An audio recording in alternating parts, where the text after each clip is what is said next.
देखिए हम लोग विसरण और परासरण के बारे में पढ़ चुके हैं। अब हमको विसरण और परासरण में अंतर क्या होता है, कभी कभी क्वेश्चन डायरेक्ट पूछ देता है। इसी साल भी क्वेश्चन ये पूछा हुआ था, तो कम से कम 2 या 3 अंतर है, तो देख लीजिएगा और उसको एक बार मतलब लिखवा दे रहे हैं, पढ़ लीजिएगा, समझ लीजिएगा। हेडिंग होगा हमारा विसरण तथा परासरण में अंतर, difference between diffusion and osmosis.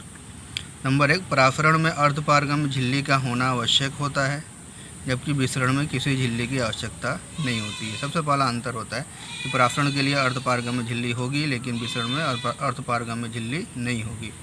अगला है, परासरण में केवल विलायक के कण प्रवाहित होते हैं, जबकि विसरण में विलायक और विलेय दोनों के कण विपरीत दिशाओं में प्रवाहित होते हैं। तीसरा है, परासरण में विलायक के कण तनु विलयन से सांद्र विलयन की ओर प्रवाहित होते हैं, जबकि विसरण में कणों का प्रवाह सांद्र विलयन से तनु विलयन की ओर होता है। और चौथा अंतर है, दाब बढ़ाकर परासरण को रोका जा सकता है। प्रेशर बढ़ा दें तो परासरण रोक सकते हैं, जबकि विसरण को दाब बढ़ाकर नहीं रोका जा सकता है। और सबसे लास्ट है, परासरण गैसों में कभी नहीं होता है। परासरण के लिए सोल्यूशन होना चाहिए विलयन, गैसों में परासरण नहीं होता है, जबकि विसरण कभी कभी विलयनों में भी होता है। ये 5 अंतर है टोटल, देख लीजिएगा अच्छे से।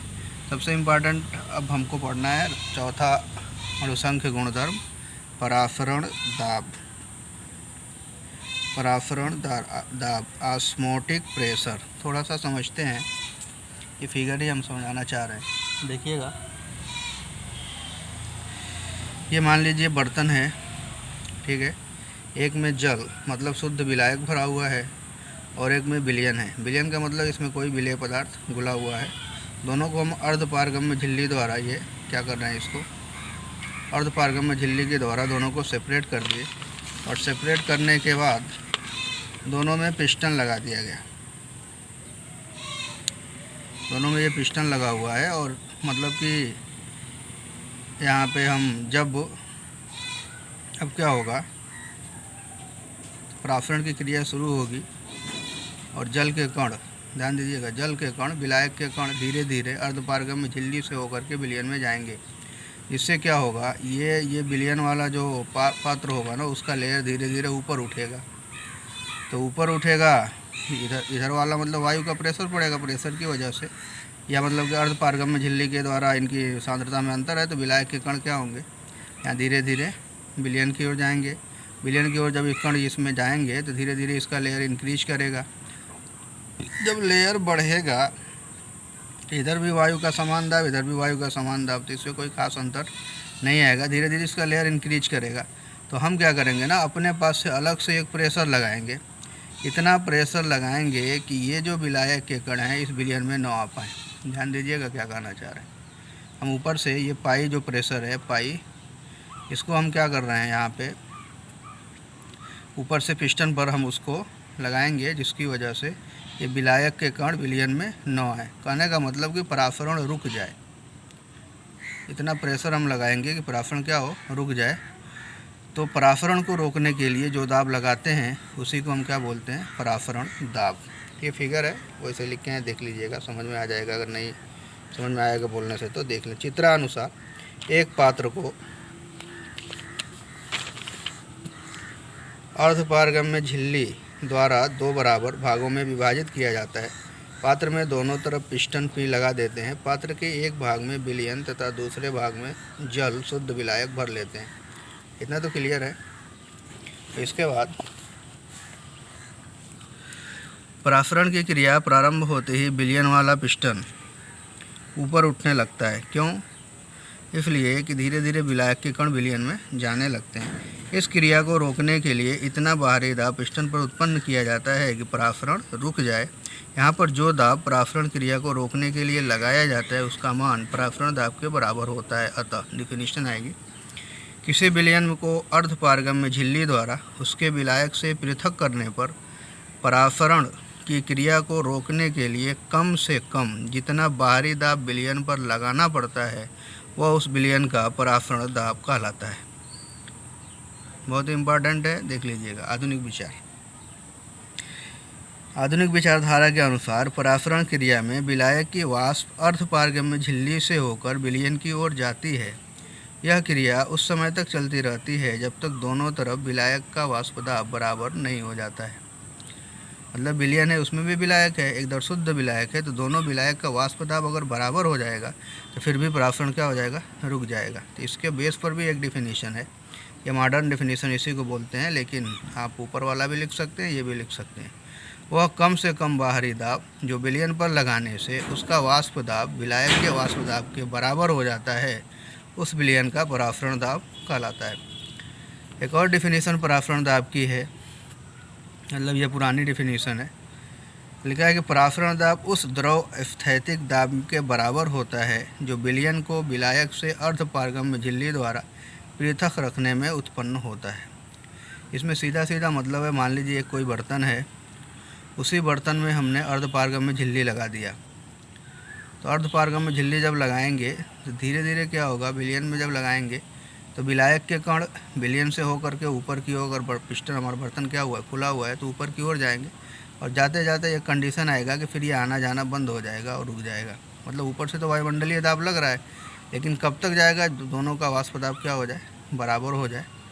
तो द्रव के द्वारा लगाया गया दाब और ऊपर से वायु के द्वारा लगाया गया दाब, जब दोनों दाब इक्वल हो जाता है तो उस समय मतलब परासरण रुक जाता है, और उसी दाब को हम क्या बोलते हैं, परासरण दाब। तो ये पुरानी डिफिनीशन है, अगर इसकी कोई खास ज़रूरत नहीं है। ये दो परिभाषाएं ऊपर वाली हैं, सबसे इम्पॉर्टेंट, मतलब कि अगर पूछे तो ऊपर वाला सबसे ईजी है लिखना, तो उसको लिख दीजिएगा, या आपकी मर्ज़ी जो लिखना हो लिख दीजिएगा। परासरण दाब इम्पॉर्टेंट है, पूछता है। अब परासरण दाब के नियम, अभी हम गैसीय नियम पढ़े हैं फर्स्ट ईयर में। तो जब ये हम क्या बोलते हैं ना कि इसमें सोल्यूशन में हम एकदम डाइल्यूट सोल्यूशन का ही अध्ययन करते हैं, उसी पर सारे नियम से लागू होते हैं। जैसे आदर्श गैस समीकरण, आदर्श गैसों पर ही नियम लागू होते हैं, बायल के, चार्ल्स के। इसी तरह तनु विलयन पर ही ये नियम लागू होता है, और तनु विलयन को हम गैस ही मान के मतलब उसका अध्ययन करते हैं। तो देखें क्या लिखा हुआ है थोड़ा सा। वान 't हॉफ ने गैसों तथा तनु विलयनों के अध्ययन से ये पाया कि इन दोनों अवस्थाओं में बहुत समानता होती है। इस आधार पर वान 't हॉफ ने गैसीय नियमों का प्रयोग करके परासरण दाब संबंधी निम्नलिखित नियम दिए। पहला है बायल वान 't हॉफ नियम। नियम सेम वही है, सिर्फ साथ में वान 't हॉफ जुड़ेगा। जब वान 't हॉफ जुड़ा हुआ है तो समझ लीजिएगा सोल्यूशन से संबंधित है। तो डिफिनीशन है, स्थिर ताप पर किसी तनु विलयन का परासरण दाब का मान विलयन के विलेय के सांद्रण के समानुपाती होता है। स्थिर ताप पर किसी तनु विलयन का परासरण दाब का मान विलयन के विलेय के सांद्रण के समानुपाती होता है। तो हम जानते हैं कि सांद्रता आयतन के व्युत्क्रमानुपाती होता है। तो वहाँ बायल का नियम पढ़े थे कि स्थिर ताप पर किसी गैस का दाब उसके आयतन के व्युत्क्रमानुपाती होता है, किसी आयतन उसके दाब के व्युत्क्रमानुपाती होता है। सेम वही रूल यहाँ भी है। यदि पाई परासरण दाब, सी विलयन का सांद्रण तथा भी विलयन का वह आयतन है जिसमें विलेय का 1 मोल घुला हुआ है, तो क्या होगा, तो पाई समानुपाती सी होगा।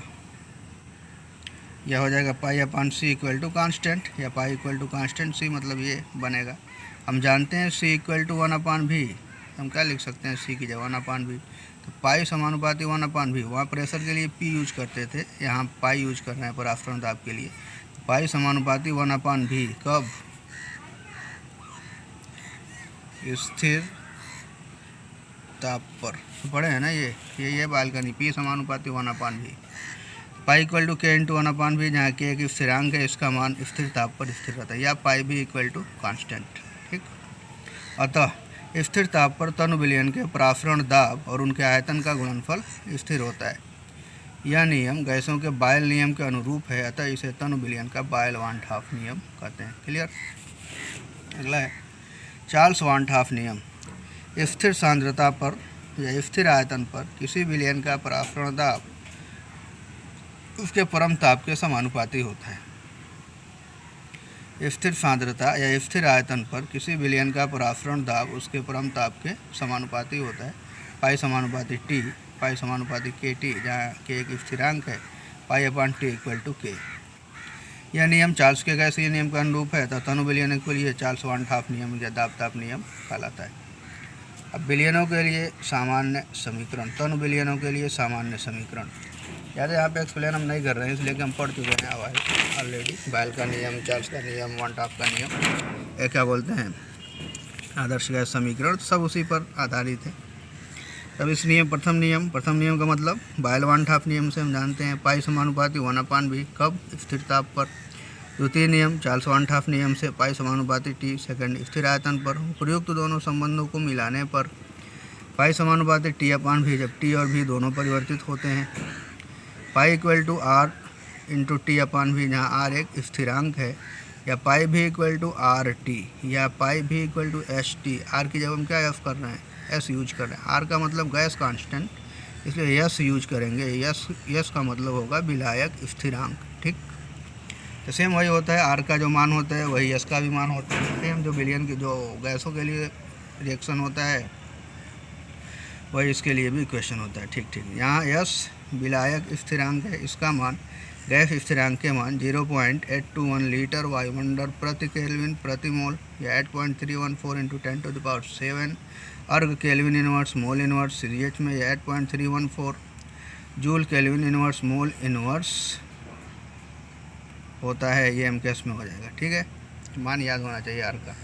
यदि बिलियन में विलेय के मोलों की संख्या n हो तो पाई भी इक्वल टू NHT हो जाएगा, या पाई इक्वल टू CHT।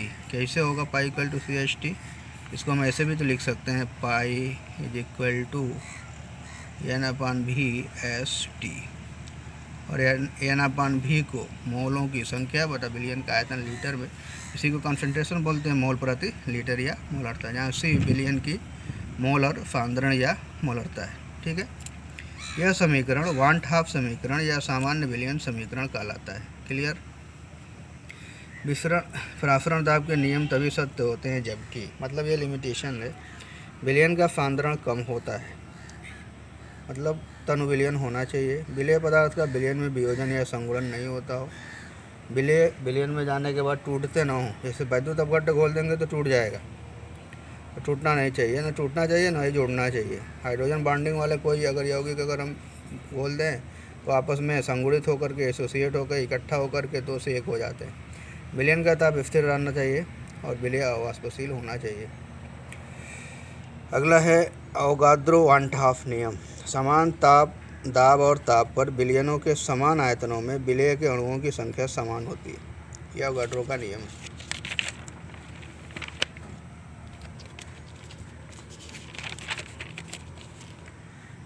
तो सामान्य विलयन समीकरण से हम जानते हैं पाई भी इक्वल टू NHT के अनुसार यदि n इक्वल टू 1 हो तो पहले विलयन के लिए पाई 1 V1 इक्वल टू ST1, दूसरे विलयन के लिए पाई 2 V2 इक्वल टू ST2। ठीक है, यदि पाई 1 पाई 2 तथा T1 T2 बराबर हो तो V1 बराबर V2। अतः समान परासरण दाब और ताप पर विलयनों के समान आयतन में अणुओं की संख्या समान होती है। ऐसे भी डिफिनीशन हम बना सकते हैं।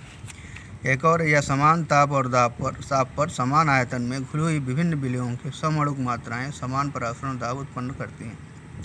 इससे कोई बहुत बड़ी बात नहीं है, समझ में आ जाएगा, बहुत हल्का फुल्का है। विलेय के मोलों की संख्या फार्मूला जानते हैं, विलेय का भार ग्राम में बटा विलेय का अणु भार W/m n इक्वल टू। अब सामान्य विलयन समीकरण को निम्नलिखित प्रकार से भी लिखा जा सकता है। n की जगह का यूज कर सकते हो W/m, या पाई भी इक्वल टू W/m/ST। तो अगर इस समीकरण से अगर अणुभार निकालना हो तो निकल जाएगा ना, जैसे पाई इक्वल टू पी भी इक्वल टू NRT, या पी भी इक्वल टू W/m/RT। सेम इसी तरह पाई भी इक्वल टू W/m/ST। अब इससे जो दिया होगा बाकी मान रख करके जिसका भी मान हम चाहें हम कैलकुलेट कर सकते हैं। अगला है एक डिफिनीशन है, हल्का फुल्का पूछता है कभी कभी, समपरासारी विलयन कैसे कहते हैं। समपरासारी विलयन तो जानते हैं, नाम से ही पता, सम माने बराबर, परासारी मतलब 2 विलयन हो और दोनों का परासरण दाब समान हो, तो दोनों को अगर अर्धपारगम्य झिल्ली से हम पृथक कर दें, परासरण होगा? नहीं होगा। इसलिए कि परासरण तभी तक होता है जब तक कि दोनों विलयनों का परासरण दाब बराबर न हो जाए। ऐसे कोई दो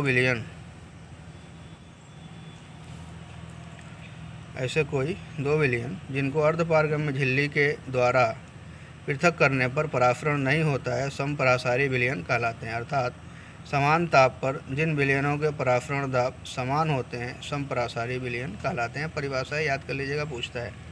अति परासारी या अल्प परासारी विलयन। अति माने बहुत ज़्यादा, अल्प माने कम। तो सीधा मतलब है, नाम से ही पता चल रहा है। यदि समान ताप पर दो विलयनों में से एक विलयन का परासरण दाब दूसरे विलयन के परासरण दाब से अधिक होता है तो अधिक परासरण दाब वाले विलयन को अतिपरासारी विलयन तथा कम परासरण दाब वाले विलयन को अल्प परासारी विलयन कहते हैं। इससे क्वेश्चन कभी कभी पूछ देता है कि निम्नलिखित में से किस परासरण किस प्रकार से होता है। मतलब एक अल्प परासारी विलयन है और एक अति परासारी विलयन है, तो दोनों विलयनों को अगर अर्धपारगम्य झिल्ली से पृथक करें तो परासरण किस विलयन से किस विलयन की ओर होगा। यदि इस प्रकार के विलयनों को अर्धपारगम्य झिल्ली द्वारा पृथक किया जाता है तो इनमें से विलायक के अणुओं का प्रवाह, ध्यान दीजिएगा, अल्प परासारी विलयन से अति परासारी विलयन की ओर होता है।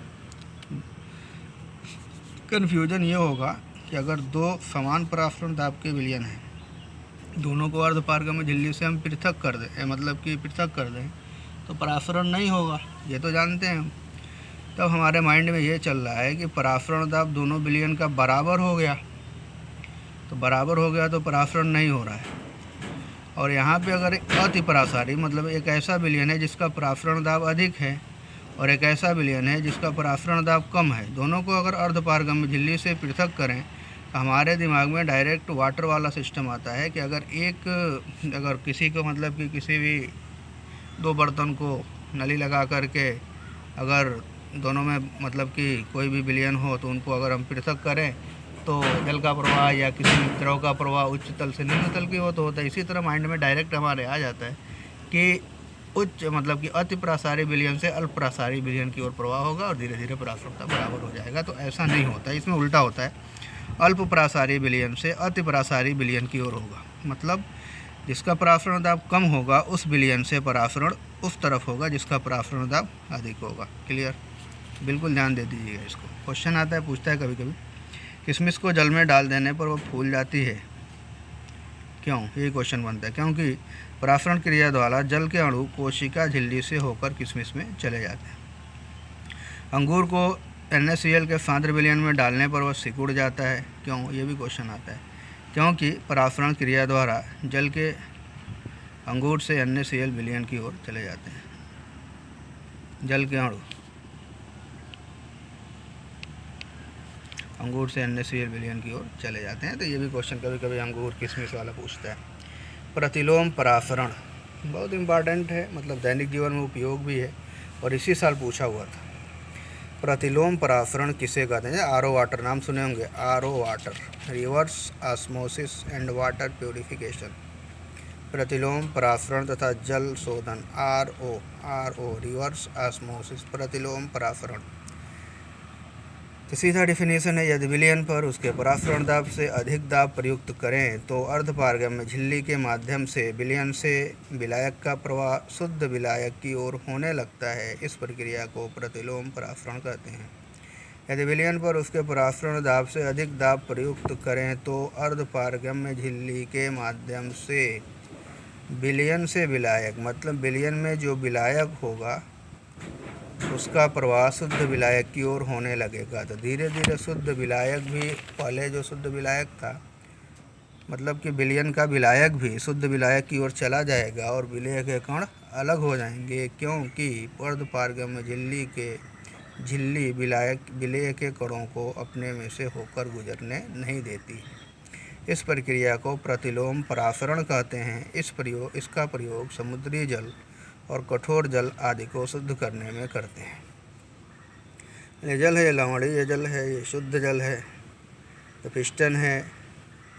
अगर इतना अधिक दाब लगा दें, ये देखिए इतना ज़्यादा दाब लगा दें, मतलब जो परासरण दाब उससे ज़्यादा अगर दाब लगा दें, अगर जनरल की बात करें, जनरल तो शुद्ध ये विलायक से इधर जाएगा, विलायक के कण विलयन की ओर जाएंगे, लेकिन हमने प्रेशर को इधर से बढ़ा दिया परासरण दाब से, तो ये जल लवणीय जल है, मतलब लवण भी है और जल भी है। जल का मतलब इसमें शुद्ध विलायक है, ये जल के कण न उल्टा इधर शुद्ध जल की ओर आने लगेंगे ऐसे करके। तो धीरे धीरे सारा लवण इसमें बच जाएगा और जल अलग हो जाएगा और हमको शुद्ध जल प्राप्त हो जाएगा। इसी को बोलते हैं रिवर्स ऑस्मोसिस। प्रतिलोम परासरण के लिए आवश्यक दाब बहुत अधिक होता है, इसलिए सेलुलोज एसीटेट से बनी झिल्लियों का उपयोग करते हैं। मतलब सेलुलोज एसीटेट से बनी झिल्ली का उपयोग करते हैं। यह विलायक के कणों को तो अपने में से होकर जाने देगा, लेकिन विलेय के कणों को अपने में से होकर जाने नहीं देगा। लगभग कंप्लीट हो गया। अब इसके न्यूमेरिकल हमको करना है, तो देखते हैं। क्वेश्चन है, एक प्रोटीन के 200 सेंटीमीटर क्यूब बिलियन में 1.26 ग्राम प्रोटीन है। 300 केल्विन पर इस बिलियन का परासरण दाब 2.57 × 10⁻³ बार पाया गया है। प्रोटीन के मोलर द्रव्यमान का परिकलन कीजिए। दिया है, बहुत मतलब टफ नहीं, आसानी है। विलेय का मतलब प्रोटीन का द्रव्यमान दिया 1.26 ग्राम। बिलियन स्थिरांक यस का मान 0.0832 लीटर बार मोल इनवर्स, कुछ भी लिख सकते हो। परम ताप 300 केल्विन है। प्रोटीन बिलियन का परासरण दाब पाई इक्वल टू इतना बार दिया हुआ है। प्रोटीन बिलियन का आयतन 200 सेंटीमीटर क्यूब, तो इसको लीटर में कन्वर्ट करेंगे तो 1000 से भाग दे देंगे तो आ जाएगा 0.2 लीटर। हम जानते हैं फार्मूला पाई भी इक्वल टू W/m/T। एम की जगह पर या एम इक्वल टू ऐसे मल्टीप्लाई करोगे तो वह W × S × T/पाई × भी मान रख देंगे, हल करेंगे, आ जाएगा 61038.9 ग्राम पर मोल। क्लियर, कुछ नहीं है, फार्मूला में रख देना है, हो जाएगा। अगला है एक और क्वेश्चन। 30 डिग्री सेंटीग्रेड पर 3% यूरिया विलयन का परासरण दाब ज्ञात कीजिए। विलयन स्थिरांक का मान इतना है। अब 3% यूरिया विलयन मतलब समझना पड़ेगा क्या है। 3% यूरिया विलयन की सांद्रता 3 ग्राम प्रति 100 ml। अब इसी के हिसाब से क्लियर करेंगे। विलय मतलब यूरिया का द्रव्यमान 3 ग्राम, यूरिया का मोलर द्रव्यमान 60 होता है, निकाल के चेक कर लेंगे। विलयन का आयतन 100 ml दिया है, 100 को लीटर में कन्वर्ट करेंगे 0.1 लीटर हो जाएगा। परम ताप T बराबर डिग्री सेल्सियस में 273 ऐड करेंगे, केल्विन में कन्वर्ट हो जाएगा। S equal to 0.082 litre ATM mole inverse दिया। हम जानते हैं पाई भी इक्वल टू NHT या पाई भी इक्वल टू W/m/T या pi equal to W × S × T/m × V। Clear, बाकी मान रखेंगे, आ जाएगा 12.423 वायुमंडल। क्लियर। फिर इसके बाद एक और है, अब 2 क्वेश्चन आपको करना है, पूछता है एग्जाम में। 27 डिग्री सेंटीग्रेड पर 2% यूरिया विलयन का परासरण दाब ज्ञात कीजिए। विलयन स्थिरांक इतना लीटर वायुमंडल प्रति केल्विन प्रति मोल। क्लियर, आंसर दे दिया है, सॉल्व करिएगा, आ जाएगा। एक और क्वेश्चन है कि एक कार्बनिक पदार्थ अणुभार 342 के 1% जलीय विलयन का परासरण दाब इतना mm पाया गया। विलयन स्थिरांक का मान ज्ञात कीजिए। एक वायुमंडल बराबर इतना mmHg है। 2017 में पूछा है, सॉल्व करिएगा, देखिए कितना आता है आंसर, कमेंट करिएगा। व्हाट्सएप पे आइएगा, लिख के पूरा मतलब कि क्या बोलते हैं ना, सॉल्व करके, अगर नहीं आएगा कैसे किए हैं क्या किए हैं तो दिखाइएगा उसको। 27 डिग्री सेंटीग्रेड पर डेसी मोलर यूरिया विलयन का परासरण दाब ज्ञात कीजिए। 2017 में है, इतना वायुमंडल आंसर आएगा, चेक कर लीजिएगा। क्लियर, बाकी फिर एक दिन का और है, एक टॉपिक और पढ़ाना, उसके बाद चैप्टर समाप्त हो जाएगा। तो उम्मीद करते हैं कि नोट्स अच्छा से बनाते होंगे, पढ़ते होंगे, लिखते होंगे। नहीं आ रहा होगा तो फिर देखते हैं क्या होता है। मतलब थोड़ा सा मेहनत करें, बहुत ही ईजी चैप्टर अभी चल रहा है, अभी टफ वाला तो आगे आने वाला है। लेकिन उम्मीद करते हैं कि आप लोग अच्छे से पढ़ रहे होंगे और नोट्स भी बना रहे होंगे। Thank you.